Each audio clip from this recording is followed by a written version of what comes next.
Tamiko Patterson was born fast, running track for Christopher Newport University.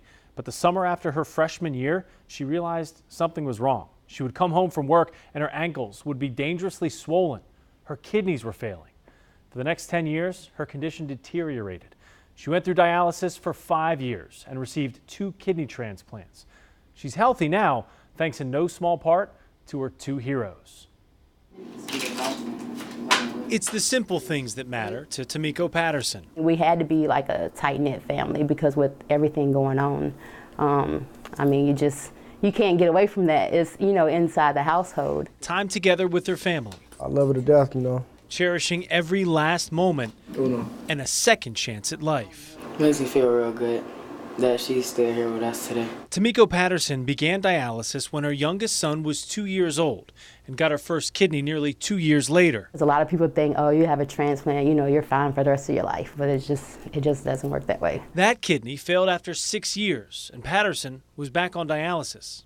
She couldn't afford to slow down. There were football and track practices to go to, meets and tournaments to attend. Diami and Joffrey Brown would soon be bound for UNC to play football. It was a lot, but I just felt like, I had them. I might be going through this, but I'm just going to have to push through it and do whatever I need to do. Her children had to grow up fast. They had more responsibility than other kids their age. It just made me realize I gotta like help out more around the house, do what I really got to do in school so I can get further my education, get a college diploma, get a college degree, so I can get a good job to take care of the family. But Joffrey and Nico, her youngest, never could have imagined the role reversal they would face late last year. Truthfully, without them, I wouldn't be here. Patterson had received her second transplant in October. She was off dialysis, getting stronger every day. But 3.5 hours of treatment 3 times a week for years had taken its toll. The fistula, the arteries and veins doctors bundled together to better administer the dialysis, had caused a knot under the skin of her arm, like an aneurysm. I just remember her coughing by the trash can. And then I seen something like leaking out her jacket, but I really didn't know what it was. So when she had, that's when Nico had stepped in and helped her take the jacket off.